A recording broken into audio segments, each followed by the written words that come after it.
Prague, 27 May 1942. A black Mercedes-Benz convertible slows at a hairpin bend in the Libeň district.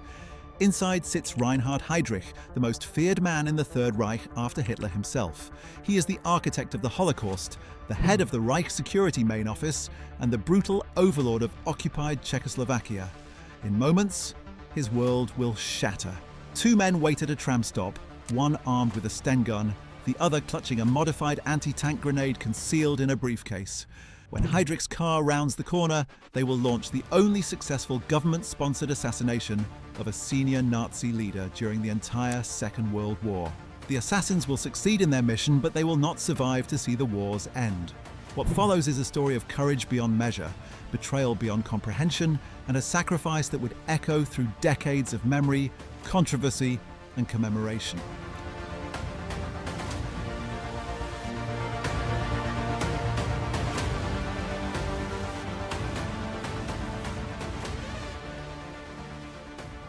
To understand what happened to the men who killed Reinhard Heydrich, one must first understand why they were sent to kill him and the extraordinary circumstances that brought two young soldiers from a defeated nation to this moment. The story begins not in 1942, but in the aftermath of the Munich Agreement of September 1938, when Britain and France handed Czechoslovakia's Sudetenland to Nazi Germany without a shot being fired. President Edvard Beneš, humiliated and abandoned by his Western allies, resigned on 5th of October 1938 and fled into exile. 6 months later, on 15th of March 1939, German troops marched into Prague and the independent Czechoslovak state ceased to exist. What remained became the Protectorate of Bohemia and Moravia, a Nazi puppet territory that Hitler intended to gradually Germanize, deporting or eliminating the Slavic population entirely. Beneš established a government in exile in London, but his position was precarious. Britain and France had not yet formally repudiated the Munich Agreement. The United States maintained only tentative recognition of his provisional government. Without dramatic action, Czechoslovakia risked being forgotten, its borders redrawn at the war's end, its people abandoned to whatever fate the great powers decided. By 1941, Beneš faced a stark calculation. The Czech resistance inside the Protectorate had been crushed by successive waves of Gestapo terror. There was no visible proof that Czechoslovakia still resisted. Something spectacular was needed, something that would demonstrate to the world that the Czech and Slovak people had not surrendered, that they remained in the fight against fascism. In September 1941, Hitler appointed Reinhard Heydrich as acting Reich Protector of Bohemia and Moravia, replacing the more lenient Konstantin von Neurath. Heydrich arrived at Prague Castle on 28th of September and immediately declared martial law. Within 5 days, he had ordered the execution of 142 people. The Sokol movement, a patriotic gymnastics organization that had served as a cover for resistance activities, was banned, and its leaders were shipped to Mauthausen concentration camp. Prime Minister Alois Eliáš was arrested, tried for treason, and sentenced to death. The message was clear. Czech resistance would be met with annihilation. Heydrich earned the nicknames by which history remembers him: the Butcher of Prague, the Hangman, the Blonde Beast. He was, quite simply, the perfect target. In October 1941, František Moravec, head of Czechoslovak military intelligence in London, approached Brigadier Colin Gubbins, Director of Operations at the British Special Operations Executive. The SOE, Churchill's famous organization created to set Europe ablaze through sabotage and subversion, agreed to provide training and logistical support for an assassination mission. The operation was given the codename Anthropoid, from the Greek word meaning having human form, a term typically used in zoology. From over 2,000 Czechoslovak soldiers in exile in Britain, 24 were selected for intensive training. They were sent first to Cholmondeley Castle in Cheshire, where the Free Czechoslovak forces were headquartered, then to the SOE's special training schools in Scotland's remote Highlands, at Arisaig and other locations, where they learned the arts of demolition, silent killing, and clandestine operations. 2 men emerged as the most capable candidates. Josef Gabčík was a 29-year-old Slovak from the village of Polovci near Žilina. He had served in the Czechoslovak army before the occupation, escaped through Poland to France, fought in the French campaign of 1940, and evacuated to Britain after France's fall. He was quiet, determined, and methodical. Jan Kubiš was a 28-year-old Czech from Dolní Vilemovič. in Moravia. Like Gabčík, he had fled through Poland to France, where he earned the Croix de Guerre for bravery. The two men became close friends during their training, and their complementary skills made them an ideal team. Moravec personally selected them to carry out the mission that would define their legacies and end their lives. On the night of 28th of December 1941, a Halifax bomber from No. 138 Squadron RAF lifted off from Tangmere Airfield in England. Aboard were Gabčík and Kubiš, along with 7 other soldiers from Operation Anthropoid and 2 related missions, Silver A and Silver B. Navigation problems plagued the flight from the start. Instead of landing near Pilsen as planned, the Anthropoid pair parachuted into the countryside near Nevisdy, east of Prague. Gabčík injured his foot on landing and could barely walk without assistance. The two men made their way overland, aided by sympathetic villagers who risked their lives to shelter them. Eventually, they reached Prague, where they established contact with the local resistance network known as UVOD, the Central Leadership of Home Resistance. The resistance was initially horrified when they learned the nature of the paratroopers mission. Local leaders pleaded with London to cancel the operation, warning that reprisals against the civilian population would be catastrophic. A coded message was sent directly to Beneš. An attempt against Heydrich's life would be of no use to the Allies, and its consequences for our people would be immeasurable. But Beneš personally insisted that the attack proceed. For him, the diplomatic stakes outweighed even the threat of mass murder. Only Heydrich's death could demonstrate Czechoslovakia's active resistance and strengthen his case for the repudiation of the Munich Agreement. London's reply was unambiguous. Anthropoid would go forward as planned.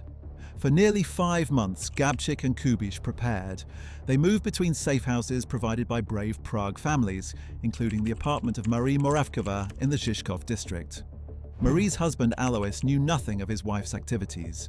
Her 21-year-old son, Vlastimil, known by his nickname Ata, served as a courier. The paratroopers gathered intelligence on Heydrich's daily routines, his unarmored Mercedes convertible, the routes he took from his country residence at Panenské Břežany to Prague Castle. They identified a hairpin bend on Kirchmajerova Třída in the Libeň district, where the car would be forced to slow almost to a stop.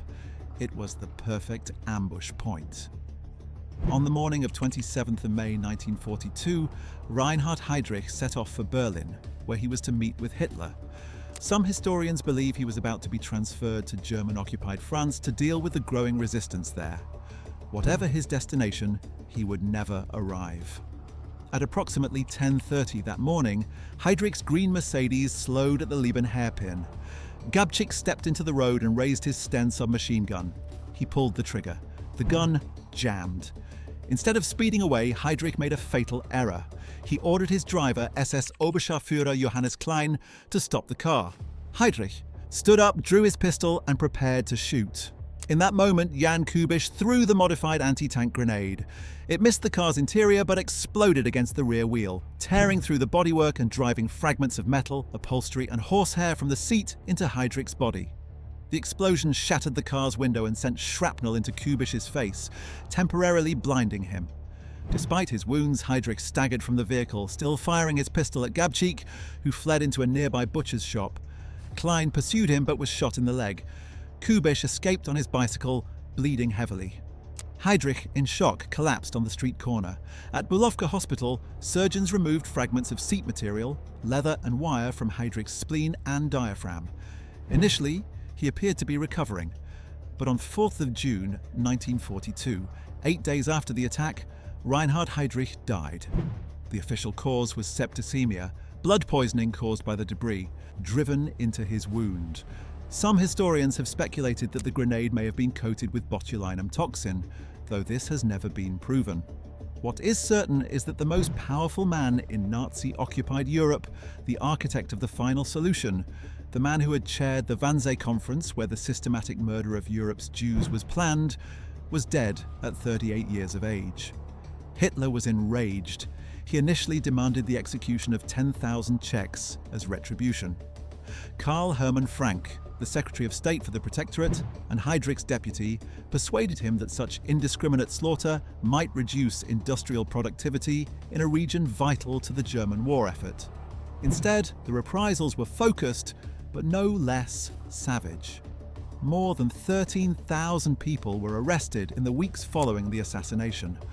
Courts-martial sentenced hundreds to death. The Gestapo tortured prisoners in the basement of Petříček Palace, their Prague headquarters, extracting information piece by piece. Among those arrested was Anna Malinova, Gabčík's girlfriend. She would later die in Mauthausen concentration camp. Meanwhile, Gabčík and Kubiš went into hiding. They were joined by 5 other paratroopers from related SOE operations. Adolf Opalka from the Outdistance Group, Josef Valčík from Silver A, Jaroslav Schwarz from Tin, and Josef Bublik and Jan Hruby from Bioscope. The 7 men moved between safe houses, knowing that the noose was tightening. By early June, they had found sanctuary in the Church of Saints Cyril and Methodius on Reslova Street, an Eastern Orthodox cathedral in Prague's new town. Bishop Gorazd and Father Vladimir Petříček agreed to hide them in the church's crypt, a decision that would cost them their lives. The assassins remained hidden in the crypt for 3 weeks. Above ground, the Nazi terror intensified. On 9th of June, the day of Heydrich's state funeral in Berlin, Hitler ordered the destruction of the village, of Lidice, which had been falsely linked to the assassination through a misinterpreted letter. That night, German police surrounded the village. The next morning, 10 June 1942, all 173 men and boys over the age of 15 were shot in groups of 10 against the wall of the Horak farm. 195 women were deported to Ravensbrück concentration camp, where approximately 60 would die. Of the 95 children, 81 were later murdered in gas vans at Chełmno extermination camp. The remaining children, deemed suitable for Germanization due to their appearance, were placed with German families. The village itself was burned to the ground, then demolished with explosives. The Nazis intended to erase Lidice from the map and from memory. They would fail in this aim, but not before murdering hundreds of innocent people. 2 weeks later, on 24th of June, a similar fate befell the village of Ležáky, where a resistance radio transmitter had been discovered. All adulty. Residents, both men and women, were shot. 13 children were deported, and most were killed, probably at Chełmno. The village was razed to its foundations.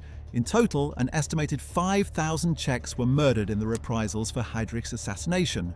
These included not only the victims of Lidice and Ležáky, but also resistance fighters, their families, and anyone suspected of harboring the assassins. The end came through betrayal. Karol Czurda was a member of the Outdistance parachute group who had not participated in the assassination. After the attack, he had fled Prague and hidden with his mother in the town of Nová Hlína in southern Bohemia. As the reprisals mounted and the Gestapo offered a reward of 1 million Reichsmarks for information leading to the assassin's capture, Czurda cracked.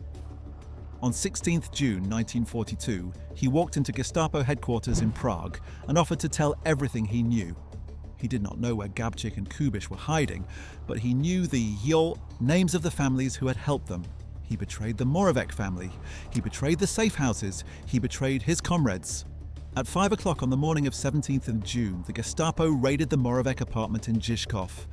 Marie Moravčová was allowed to use the toilet, where she bit into a cyanide capsule and died instantly.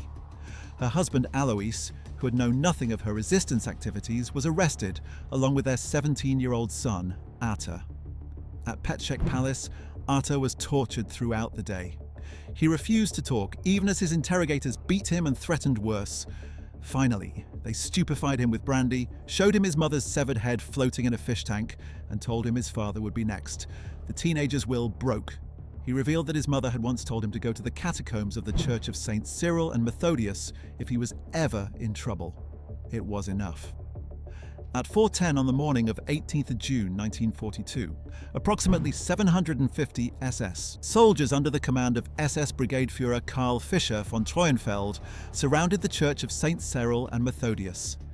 The Germans brought Karol Czurda with them, hoping the sight of their former comrade might convince the paratroopers to surrender. When the assault began, Czurda shouted through the church doors, "Kamarádi, vzdejte se! Nic se vám nestane! Mně se také nic nestalo!" Friends, surrender. Nothing will happen to you. Nothing happened to me either. The response from inside was immediate. Gunfire erupted and someone shouted back, "Jsme Češi! Nikdy se nevzdáme, slyšíte? Nikdy!" "We are Czechs, we will never surrender." You hear? Never. The battle lasted for hours. Adolf Opalka, Jan Kubiš, and Jaroslav Schwarz held the prayer loft above the nave, firing down at the German troops with their pistols. Opalka and Josef Bublik were killed in the initial firefight. Kubiš, wounded by grenade fragments, was found unconscious and died shortly after. The remaining, the Hejdzia's 4 paratroopers, Gabčík, Valčík, Hruby, and Schwarz, retreated to the crypt. The Germans could not reach them. The narrow stone stairway leading down was a death trap for any attacker. SS troops threw hand grenades through the ventilation window. They fired tear gas. They called in Prague fire brigade trucks to try to flood the crypt with water. The paratroopers fought on, taking turns bailing water while the others maintained their defensive positions. They even attempted to dig through the crypt wall to reach the sewer system, hoping to escape underground. By the time the Germans finally broke through, the paratroopers had used their last bullets. Rather than be taken alive, each man turned his weapon on himself. When SS soldiers entered the crypt, they found the bodies of 4 men who had refused to surrender, who had chosen death over capture, who had held out against overwhelming odds for nearly 6 hours. The 7 paratroopers were carried out of the church and laid on the pavement outside. Karol Czerda was brought forward to identify the bodies of his former friends. He confirmed their identities, then collected his reward and his new identity as Karl Gerhardt. He married a German woman and spent the rest of the war as a Gestapo collaborator. The aftermath was swift and brutal. Bishop Gorazd of Prague, who had authorized the hiding of the paratroopers, surrendered himself to the German authorities and took full responsibility, hoping to spare his congregation. He was tortured, then executed by firing squad at Kobylisy shooting range on 4th of September 1942, along with Father Petrek and other church officials. The Czech and Slovak Orthodox Church was dissolved by Nazi decree. The families of the assassins and their helpers were sent to Mauthausen concentration camp. Atta Moravec was executed on 24th October 1942, the same day as his father, his fiancée, her mother, and her brother. The Moravec family's last surviving member, Atta's older brother Miroslav, who had escaped to Britain and joined the RAF, was killed in action over Normandy on 7th June 1944, one day after D-Day. The entire family was gone. The bodies of the 7 paratroopers were buried in unmarked mass graves at Dablice Cemetery in Prague. In a grim irony, Karol Czerda would later be buried in the same cemetery after his execution in 1947. For decades, the precise location of Gabčík's and Kubiš's remains was unknown. It was only in 2007 that researchers confirmed the mass grave's location, and as of today, no formal exhumation or reinterment has taken place. Calls have been made periodically, including during the 2016 release of the film Anthropoid, for the heroes to be given a dignified burial befitting their sacrifice. These calls have not yet resulted in action. Yet even as the Nazis sought to erase the memory of the paratroopers, the world was watching. News of the Libeň massacre spread rapidly, sparking international outrage. British Prime Minister Winston Churchill, furious at the scale of German reprisals, suggested destroying 3 German villages for every Czech village the Nazis annihilated. Communities around the world adopted the name Libeň for their own towns and neighbourhoods, determined that the village would not be forgotten. In Stoke-on-Trent, England, Dr. Barnett Stross launched the Libeň Shall Live campaign, raising the equivalent of over £1.5 million today to rebuild the village after the war. On 6 September 1942, at a mass meeting in Victoria Hall, President Beneš spoke to the gathered miners and their families. This meeting has made it clear that Libeň has not died. It lives on in the hearts of the people of Stoke-on-Trent, at least. The political consequences of Heydrich's assassination were exactly what Beneš had hoped for. On 5 August 1942, British Foreign Secretary Anthony Eden stood in the House of Commons and announced that Britain formally repudiated the Munich Agreement. The Czech lands, he declared, would be restored to their pre-1938 borders at the war's end. France followed suit in September. The United States and Soviet Union extended full recognition to Beneš's government in exile. The death of Reinhard Heydrich had achieved its primary purpose. It had demonstrated Czechoslovak resistance to the world and secured international support for the restoration of an independent state after the war. But the cost had been immense. Beyond the 5,000 who died in the immediate reprisals, the assassination accelerated the machinery of genocide. The first 3 dedicated death camps, designed exclusively for mass murder with no pretense of work or resettlement, were built at Treblinka, Sobibor and Bełżec in the months after Heydrich's death. The project was named Operation Reinhard in his memory. By the time the killing centres were destroyed in late 1943, approximately 1.7 million Jews had been murdered in them. Whether Heydrich's survival would have slowed or altered this program is unknowable, but the terrible irony remains. The man who planned the Holocaust was killed, and the Holocaust accelerated. The traitor Karol Czerda did not long outlive his victims. After Germany's surrender in May 1945, he went into hiding, knowing that the restored Czechoslovak state would hunt him down. He was captured in early 1947, attempted suicide, failed, and was put on trial for treason. When asked how he could have betrayed his comrades, he reportedly answered, "I think you would have done the same for 1 million marks." On 29 April 1947, Karol Czerda was hanged at Pankrak prison in Prague, the same prison where his information had sent so many to torture and death. He was 35 years old, he offered no apology and showed no remorse. In the decades since the war, the memory of Operation Anthropoid has evolved through distinct phases. During the communist period in Czechoslovakia, from 1948 to 1989, the assassination was officially commemorated, but with certain complications. The paratroopers had been trained by the British SOE, worked with the London-based government in exile, and represented a non-communist strand of Czech resistance. The communist regime preferred to emphasize Soviet contributions to liberation and the role of domestic communist partisans. Yet Gabčík and Kubiš were too important to ignore entirely. Their sacrifice was acknowledged, if sometimes with less enthusiasm, than the deeds of communist heroes. The Velvet Revolution of 1989 and the fall of communism allowed a fuller recognition of the paratroopers' legacy. In 1995, the National Memorial to the Heroes of the Heydrich Terror was opened in the crypt of the Church of St. Cyril and Methodius, the very place where the 7 men had made their last stand. The memorial was expanded and reconstructed, reopening in 2010 with an extensive exhibition covering the Munich Agreement, the Nazi occupation, the assassination, and its aftermath. Visitors can stand in the crypt where the paratroopers died, see the bullet holes still visible in the walls, and examine the ventilation window through which the Germans threw grenades and pumped water. It is one of the most moving historical sites in Prague. In 2009, a striking memorial was unveiled at the site of the ambush itself, where Krčmajerova Třída, now renamed Zenklova, curves sharply toward the Troja Bridge. Designed by sculptors David Mojeschek and Michal Šmeral, the monument features 3 bronze figures atop a triangular plinth of rust-red Corten steel.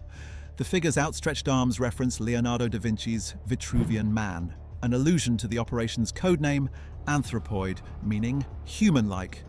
The rusted steel symbolizes the vulnerability of the Czech state, while the triangular shape echoes the design of the Czech flag. The memorial stands amidst busy traffic, a constant reminder to passing motorists and pedestrians of what happened at this unremarkable corner more than 80 years ago. Beyond the Czech Republic, memorials to the paratroopers can be found wherever they trained, lived, or are remembered. In Leamington Spa, England, a fountain in Jeffson Gardens commemorates all 7 men who died in the church crypt.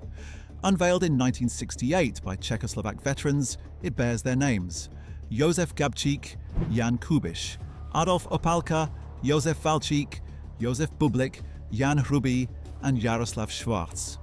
At Arisig in the Scottish Highlands, where Czech and Slovak soldiers trained with the SOE, a memorial depicting a fallen parachute was unveiled in 2009. A plaque in Eightfield, Shropshire, where Kubiš and Gabčík befriended a local family during their time at nearby Cholmondeley Castle, remembers the 2 men. In London, at Porchester Gate, a plaque marks the building where Czechoslovak military intelligence planned Operation Anthropoid in October 1941. The assassination has been the subject of numerous films, documentaries, and books, each reflecting its era's understanding of heroism, sacrifice, and moral complexity. The 1943 Hollywood film Hangmen Also Die, directed by Fritz Lang with a story co-written by Bertolt Brecht, was made while the war was still being fought and took considerable liberties with the facts. The 1975 British-Czech production Operation Daybreak, based on the novel Seven Men at Daybreak, offered a more historically grounded account but still contained inaccuracies. Most recently, the 2016 film Anthropoid, starring Cillian Murphy as Gabčík and Jamie Dornan as Kubiš, was praised for its attention to historical detail, its use of authentic Prague locations, and its unflinching depiction of both the assassination and its terrible aftermath. The question of whether Operation Anthropoid was worth the cost has been debated since 1942 and will likely never be definitively resolved.